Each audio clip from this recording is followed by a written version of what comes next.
President of Lynnfield Historical Society, and this is our first time doing this for Trails and Sales. We did it last year, and we had a good time.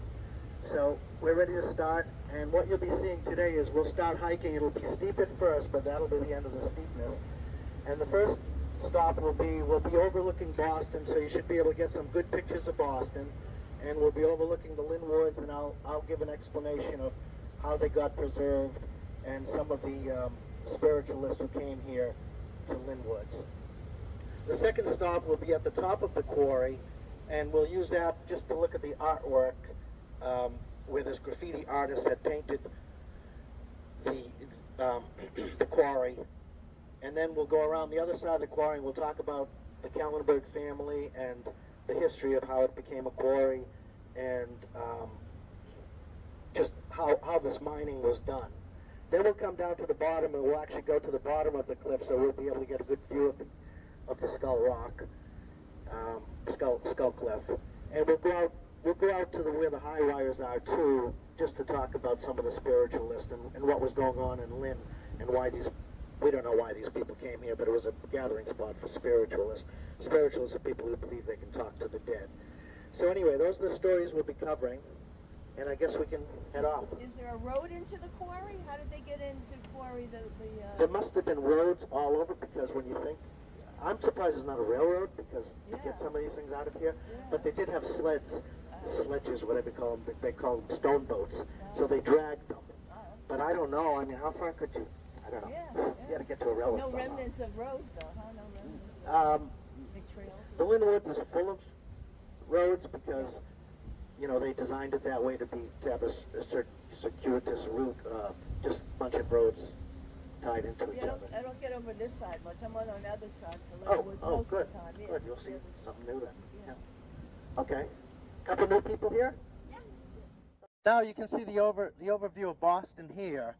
And supposedly you can see Mount Monadnock to the northwest. I wouldn't know how to pick it out anyway, or if we're even pointing the right direction. It might be from the other side. And a lot of the woods are just so grown that you really can't see what's, a lot of times, what they say that you can see.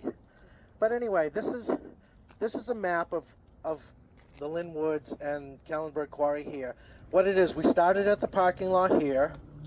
We came up one of these middle routes, and now we're standing about here. And we're looking towards Boston, and we are overlooking all of the Lynn Woods here. So the history of the Lynn Woods, the first people here, of course, were the Native Americans, so they were the Pawtucket tribe, and this was their hunting ground here. In 1629, the first Europeans appear, and they start settling in the area, and by 1686, the Europeans legally purchased the land from the Indians for $75. So the reason that this area got preserved, for a few reasons. Number one, they knew that the growing city of Lynn would need water, and they had actually, you know, dammed some of the brooks here to run mills and things, and there turned out to be 4 ponds, 2 of which they later joined. So there's 3 reservoirs, and they're basically sitting right in front of us that we can't see.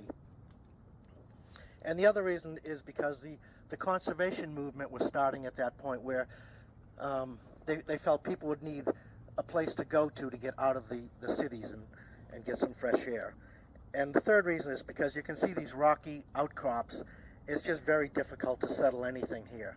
So that's how it lasted long enough to be preserved in the 19th century.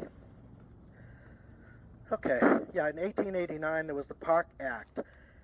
And they created the Board of Park Commissioners, and they appointed Philip Chase, the chairman. And he contacted Frederick Law Olmsted, who was known for designing, you know, Arnold Arboretum, the Emerald Necklace around Boston, Central Park. So they contacted him, and he came out here and visited the site, and they wanted him to design a park for them. And what he said is, you've got a forest here, so it's kind of a new thing of a forest park. So don't just change the whole thing to a park. Leave it as a forest. And he just created a lot of the roads that go through here, and he recommended a tower, which they ended up building 2 towers in the area. So as I said, his philosophy was as the industrialization was taking over the farming communities, that these people would be living in crowded cities that are dirty, and he considered this breathing space for people to come out and get their recreation. Okay, so a couple of features around here. There's something called the wolf pits, which are, there's actually a swampy area right in front of us, but just on the other side of that swampy area down there, there's something they call the wolf pits.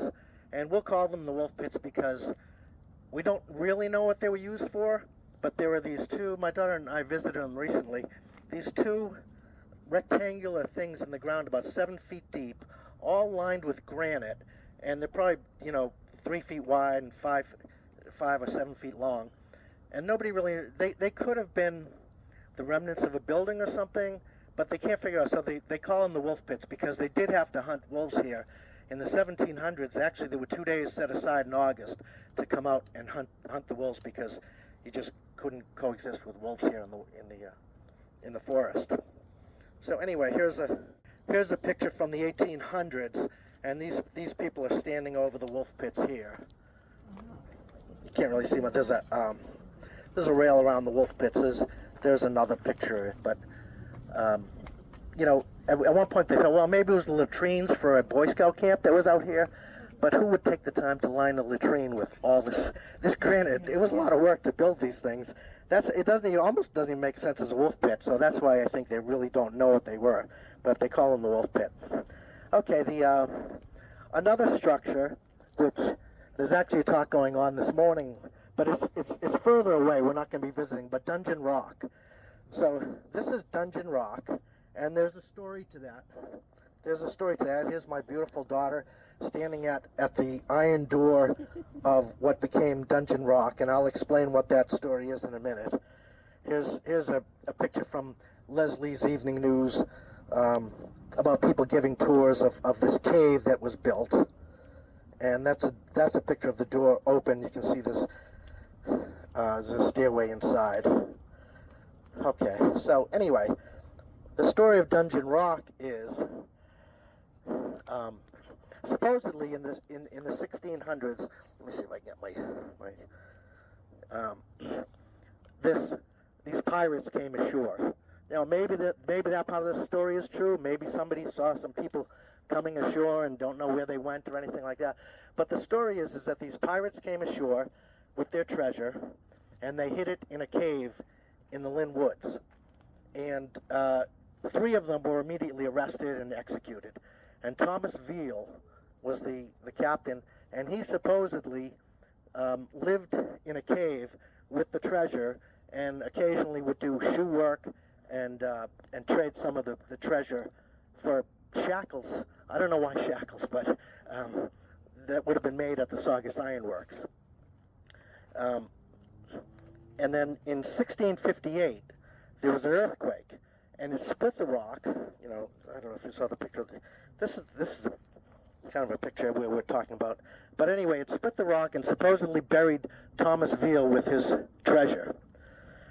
Now, the truth is, there's a famous historian from Lynn, Alonzo Lewis, and in 1829, I think he kind of just embellished the story and made up this story, and it just became a legend from there on. And what happened was, he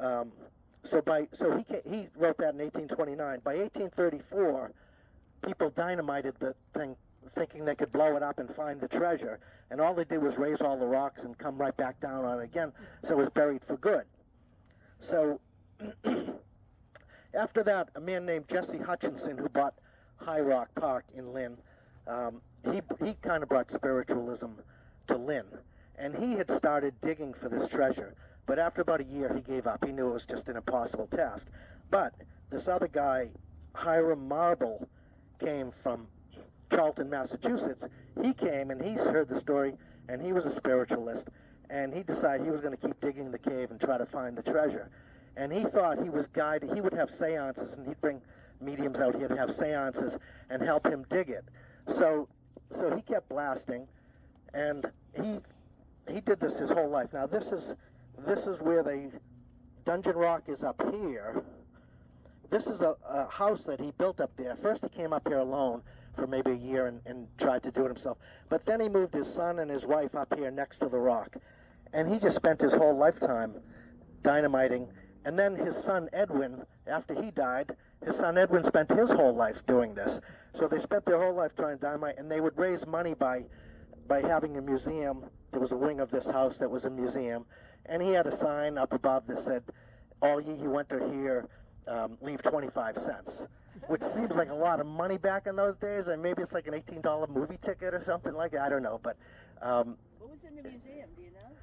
anything that he found, like junk, it was. They were like Indian artifacts? No, it was just old tools and things like that. It didn't sound like much. They would have drawings in there of what it was supposed to be like, and I don't know. I couldn't have think it would be worth 25 cents actually, even today. So anyway, they ended up digging the tunnel 135 feet, found nothing. The Boy Scouts used to give tours of this, and I took one of the tours, and it was pretty interesting because they had candles lining the side, and I think they do open up once in a while, and you probably could get permission from the park ranger to open it up, but it's probably because of insurance laws or something that they just don't leave it open so everybody can just go in. We went there last weekend. They had a tour, and the ranger said that if he's working, that it's open. Oh, That's what he told us. that'd be nice to get down there again. Yeah. People were going down there. Yeah. So anyway, that's the.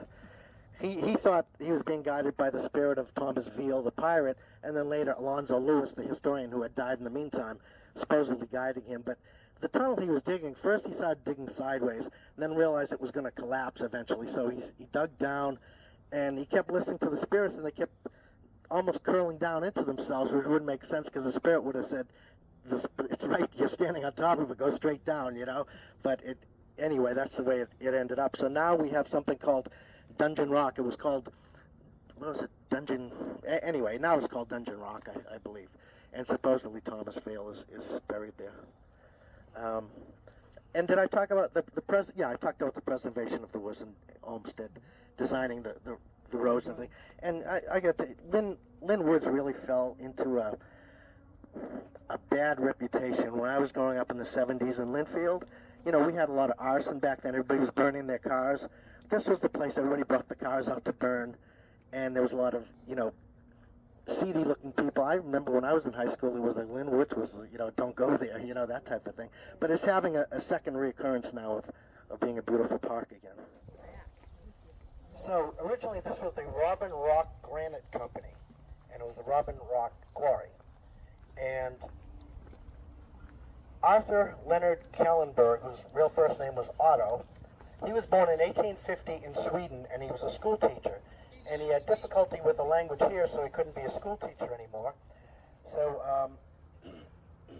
he went to work in quarries, first down in the Quincy Quarry, and then he came north to the Wyoming Quarry in Lynn. And then when the Robin Rock Granite Company was having troubles in 1895, 1896, Arthur bought this quarry. Arthur had traveled here with his brothers on a ship, and one of the brothers was murdered on the way over on the ship. And they came over with $100,000, and Ruth told me about the $100,000. I'm sure you don't know where they got it, but they were the von Kallenbergs from Germany, so they'd gone to Sweden. So who knows? So they came from money, I guess. So anyway. It was all gone long ago. Yeah, and you know one of the brothers got murdered on the ship, but you don't really know anything about that, right? No, the other brothers went to the Midwest. Oh, okay. So let's see, where was I? The murderer got caught. So he becomes a foreman at the Wyoming Quarry, and then he buys this quarry when it became available. And then 1905, he built a home over there on, it was Robin Rock Road, but it's now Ledge Road. And Ruth, you still live in that house? Yeah, we lived there. Yeah, so in 1905 he built the house over there, and he used some of the granite for the foundation of his house over there. And he ran it successfully until he died in 1913, and this is a picture of his grave. His grave is over in Willow Cemetery over in South Lynnfield, if you know, on Summer Street, the cemetery in South Lynnfield, and there's a lot of family graves there. And his widow ran it for about 5 more years, and then it was closed down. Let's see. The quarries usually close when they run out of stone, right? Yeah, and I don't know if there was a competition from cement, Ah. when cement being invented and stuff. So, yeah, I mean, what they wanted to do was get the very fine, you know, with no cuts in it or anything like that for monuments. That's where they really made their money. Ah. Okay, so, yeah, so Arthur had two sons, John, who was Ruth's grandfather, and he had another son who died in 1918, Charles. The flu epidemic. Oh, is that what it was? 24? So he was only 24, so he died in the flu epidemic. So anyway, the granite was considered very fine quality. The way the granite was formed was that the plate tectonics, the plates would split, and the igneous rock would come up from down below and form the, it was feldspar and quartz, and I think mica, and it would form granite. And if it cooled quickly, it would be a very fine grain. And if it cooled slowly, like a little further down, the molecules had time to coagulate into their own, quartz crystals and stuff, and you see the bigger stones in it. So anyway, this granite was considered very fine quality. It was used around town. It was used in the West Cemetery, Lynnfield, Forest Hill Cemetery, Lynnfield Common, Tapley's Tomb, and Old Town Hall. And even the town bell that's mounted in the common is mounted on a piece of granite that came from here. So there's an incorrect story which we've been trying to dispel, and that was Warren Falls was a great contributor to the Lynnfield Historical Society. And he told a story about how when he was younger, he remembered the stone boats dragging them away to go build the customs house in Boston. So we're trying to dispel this myth because we had a note, we had a presentation in our file saying this story, and then we had a little note attached to it, this isn't true. So, the customs house was built in 1837, so obviously that's not when. That's Rockport, isn't it? Rockport there? Yeah, so the customs house was built in 1849 using Quincy granite, and then the tower was added in 1915, which would have been when Warren Falls was a boy, so, that is about the time that you would have seen him. But that all came from Rockport. Yeah, for the tower. Okay, so there's some things you'll see. You'll see something sticking out of the ground here. Where's that metal spike? So you might have seen a metal spike we came by. We might pass a few more. And what those were what they call the guy wires, not guy wires. And they would hold up.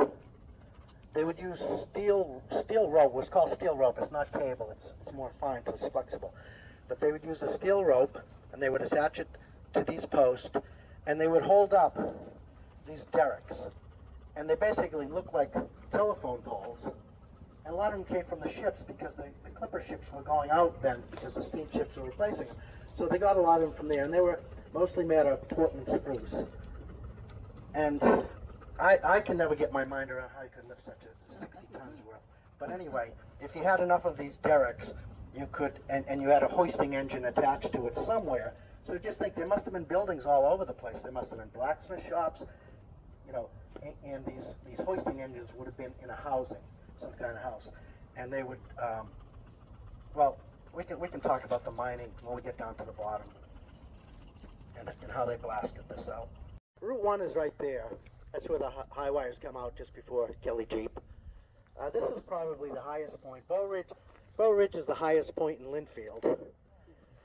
And I'm going to talk about High Rock, which is not in the Lynn Woods, but closer to the ocean. And that's where all the spiritualism started with Jesse Hutchinson. He came here from Milford, New Hampshire. He's got 13 brothers and sisters. They were known as the Singing Hutchinsons. They had a singing group, protest music, abolitionist. So anyway, Jesse bought High Rock, which is this. And if you ever go to Lynn, there's a great park up there. There's not a lot of places to park around it. But anyway, it's a high point of Lynn would be High Rock. And Jesse had built some cottages here for his family, and they would do seances. And it became a gathering spot for spiritualists. And after Jesse died, this guy, well, let me get my notes out here, get his name right. Okay, so first of all, in 1669, this is 23 years before the Salem witch hysteria, the widow Burt was accused by Sarah Townsend, a young girl Sarah Townsend, of being a witch. And she was said to be able to appear and disappear, turn into a cat, turn into a dog at will.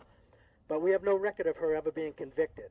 So either the records are lost or nothing ever came of that. Then in the late 1700s, 1800s, there was a clairvoyant named Moll Pitcher. And she was able to, with great accuracy, tell the future. Now, she never claimed any special powers, but she was probably just very perceptive. Then, in 1826, comes along what they call electromagnetism or animal magnetism, which was you could hypnotize and cure people, because not a lot was understood about electricity at that time, and they understood electricity to be flowing through everybody all the time, and that they could actually heal people and tell the future by... And then after magnetism came phrenology. Phrenology was this practice of reading bumps on a person's head and be able to give them advice and tell them the future. But then came spiritualism. By 1854, there were no more ads for any mesmerist or phrenologist. It became spiritualism. And Jesse Hutchinson is the one credited with bringing spiritualism to Lynn in the 1830s. And he did those experiments at High Rock. And we had the Fox sisters who did seances and would make the tables shake and everything. And this so upset one of Jesse's brothers, Judson, that he committed suicide over there at High Rock. Then after Jesse died, a year after Jesse died, this preacher, John Murray Spear, supposedly lived there for a while in one of the shacks and created what they called a God machine out of metal and zinc. And I'm not quite sure how he got electricity to stay in it, but they had like this big experiment over there at High Rock where his wife was kind of like a reverse Bride of Frankenstein thing, where they actually took the spirits from her and put them into the machine. And called the electric child or something? What was it? Something about the experiment at High Rock. Yeah, I think that, yeah, that was probably it. I don't know. Eventually, he took the machine out to Rochester, New York, and those people just smashed it immediately. They didn't want any part of that. And that was the end of him. And he was seen later. He was kind of indigent with some other of his crew. But anyway, let's walk over to Skull Rock so we'll see the bottom of Skull Cliff. Presence, no digital footprints, very difficult to find things on him. But anyway, his skull was his trademark, which I see next to it. And graffiti artists came from the early 1900s, during the Depression, when the hobos would ride the rails for work. They would often leave their mark inside the train car that they were riding in, or decorate the outside with their trademarks. And Ichabod considers this an addiction. He says he feels like he has to do it, and he doesn't recommend it to anybody else. He says it's dangerous and illegal, and just, doesn't recommend that anybody else do it.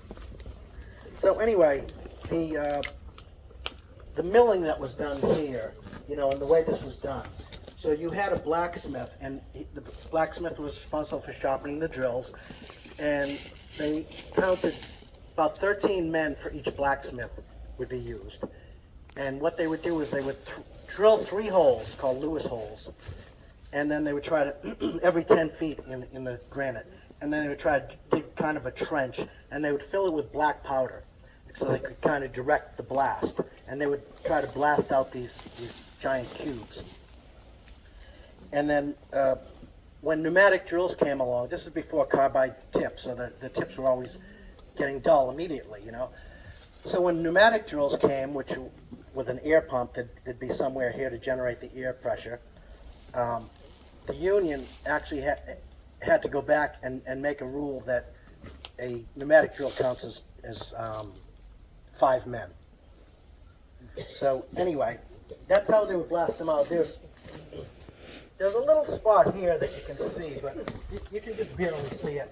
But here's these Lewis holes. There's like 3 of them here. And that's where they drill in and put the black powder in. And what they would do is, they wanted the good granite where there were no seams or anything, okay? So that was the real money makers to make monuments out of. And what they would do is they would blast it, and this is called a grout pile. This is all the trash rock. And they would just throw the trash rock over here, And this would all be used for making seawalls or something like that, where you didn't need any fancy granite, you just needed some rock, or it would be ground into gravel. And then sometimes, you know, when they would wear out, let's say they wore out that part and there were a lot of seams in the rock, they might go, oh, you know what, the granite's okay, they'd have to move the whole grout pile to do this. So sometimes they would just double the work. But that's about it. I mean, you can just imagine these big derricks. You know, here's the picture with the derricks in it, the old picture. If you can see that. So the derricks are set up right here, and there'd be some kind of hoisting engine pulling the steel rope.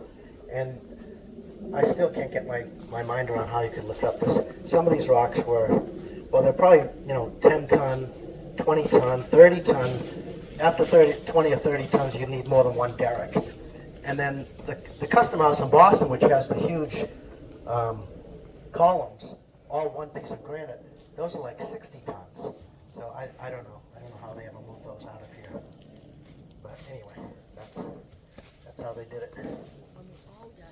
Quarry, and you can see the kids have messed it up pretty good. So what I asked you to concentrate on, maybe these blue skulls, those are probably the best because they were probably out of the weather the most. But if you can see, there's a blue strip, a red strip, a green strip. You can't hardly see it at all anymore. But anyway, I've got some pictures. Let me show you the picture here. So here's black and white quarry. And then down below, this is what it looked like when it was really painted. So it must have been really impressive. And this was in 2001. And last year when we were here, Carol Bartlett, who lives on Ledge Road nearby, who hikes here regularly, she saw the guy doing it, which was a great surprise because I was always looking like, I thought a guy came up with a bunch of cans of spray paint and did all this. But that's crazy, look how much paint it would take, right? So Carol was up here hiking, and she saw a guy who was rappelling down the cliff, and on his back he had a big canister of paint. So this is how he did it. And she watched him, and she thinks he did like one color every day. Carolyn? Carol, how you doing? This is Carol Bartlett. She was the one who saw the guy doing this, so I'm trying to explain what he was doing. He rappelled down, he had some canister of paint on his back, and she thinks every day he probably did one more color, and he heard her. So as soon as he heard, she was down below here hiking, and she was just watching him. And whatever he heard her, so he scrambled back up and left. She didn't do a citizen's arrest. Well, she came back 2 days later, and he was at it again. So he had painted a couple more colors. That's why she's thinking he probably does one a day. But yeah, the second time she came and she watched him painting it. So he put down the colors first, and then apparently, so these skulls. This is Ichabod. Ichabod was his name. He's a famous graffiti artist, a very mysterious guy and his symbol is ICH and then a skull. So he painted all these skulls, and it must have been really impressive. And what year was this? 2001, I believe. And it was an early Banksy, pre-Banksy. Yeah. I don't know. Yeah. But his symbol's all over railroad cards, all over the United States with the skulls. So anyway, that's how we got it painted, and you can't see it anymore. And we'll take a walk near this, but up on the upper left part of here, he left a saying, and it said, "Take the knowledge that you will someday be these bones, and enjoy now all that is precious."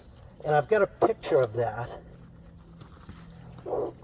And that was the sign that he had left, which with the saying that I just read about, you know, enjoying all that is precious. We'll go by and I'll point at the rock, and you'll see the kids just painted all over it, and it's gone. Can we get those original pictures? Can we get them on the historical website? Do they have them? You know, we could put them on the website, yeah. Yeah, we'll have to do that, yeah.